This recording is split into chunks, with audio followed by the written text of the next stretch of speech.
Atos capítulo 9.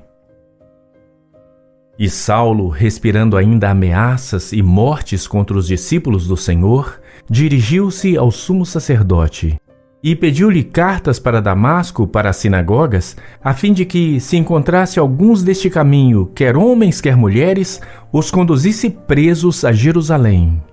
E indo no caminho, aconteceu que, chegando perto de Damasco, subitamente o cercou um resplendor de luz do céu. E, caindo em terra, ouviu uma voz que lhe dizia: Saulo, Saulo, por que me persegues? E ele disse: Quem é, Senhor? E disse o Senhor: Eu sou Jesus a quem tu persegues. Duro é para ti recalcitrar contra os aguilhões. E ele, tremendo e atônito, disse: Senhor, que queres que eu faça? E disse-lhe o Senhor: Levanta-te e entra na cidade, e lá te será dito o que te convém fazer.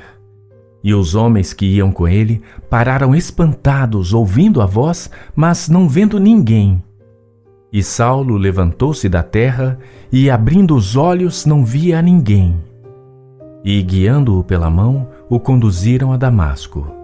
E esteve 3 dias sem ver, e não comeu nem bebeu. E havia em Damasco um certo discípulo chamado Ananias. E disse-lhe o Senhor em visão: Ananias. E ele respondeu: Eis-me aqui, Senhor. E disse-lhe o Senhor: Levanta-te e vai à rua chamada Direita e pergunta em casa de Judas por um homem de Tarso chamado Saulo, pois eis que ele está orando, e numa visão ele viu que entrava um homem chamado Ananias e punha sobre ele a mão para que tornasse a ver. E respondeu Ananias: Senhor, há muitos ouvi acerca deste homem, quantos males tem feito aos teus santos em Jerusalém. E aqui tem poder dos principais sacerdotes para prender a todos os que invocam o teu nome. Disse-lhe, porém, o Senhor: Vai, porque este é para mim um vaso escolhido para levar o meu nome diante dos gentios e dos reis e dos filhos de Israel. E eu lhe mostrarei quanto deve padecer pelo meu nome.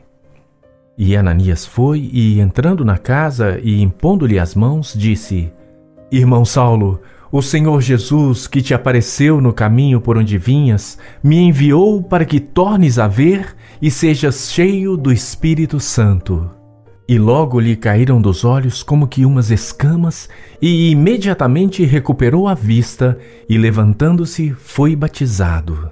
E tendo comido, ficou confortado.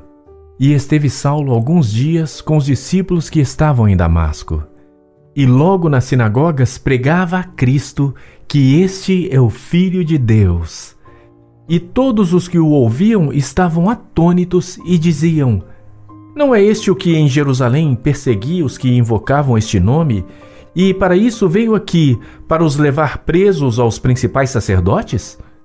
Saulo, porém, se esforçava muito mais e confundia os judeus que habitavam em Damasco, provando que aquele era o Cristo. E, tendo passado muitos dias, os judeus tomaram conselho entre si para o matar. Mas as suas ciladas vieram ao conhecimento de Saulo. E, como eles guardavam as portas, tanto de dia como de noite, para poderem tirar-lhe a vida, tomando-o de noite os discípulos, o desceram dentro de um cesto pelo muro. E quando Saulo chegou a Jerusalém, procurava juntar-se aos discípulos, mas todos o temiam, não crendo que fosse discípulo. Então Barnabé, tomando-o consigo, o trouxe aos apóstolos e lhes contou como no caminho ele vira ao Senhor e lhe falara, e como em Damasco falava ousadamente no nome de Jesus. E andava com eles em Jerusalém, entrando e saindo, e falava ousadamente no nome do Senhor Jesus. Falava e também disputava contra os gregos, mas eles procuravam matá-lo. Sabendo-o, porém, os irmãos o acompanharam até Cesareia e o enviaram a Tarso. Assim, pois, as igrejas em toda a Judéia e Galiléia e Samaria tinham paz e eram edificadas.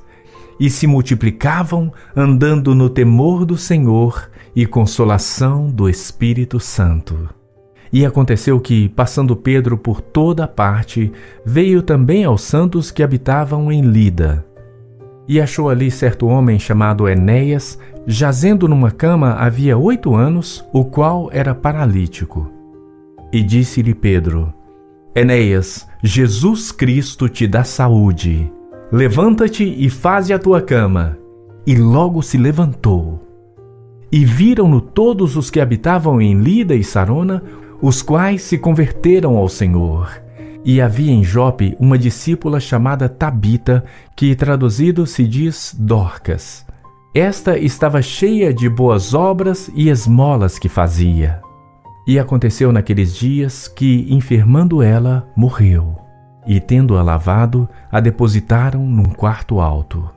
E como Lida era perto de Jope, ouvindo os discípulos que Pedro estava ali, lhe mandaram 2 homens, rogando-lhe que não se demorasse em vir ter com eles.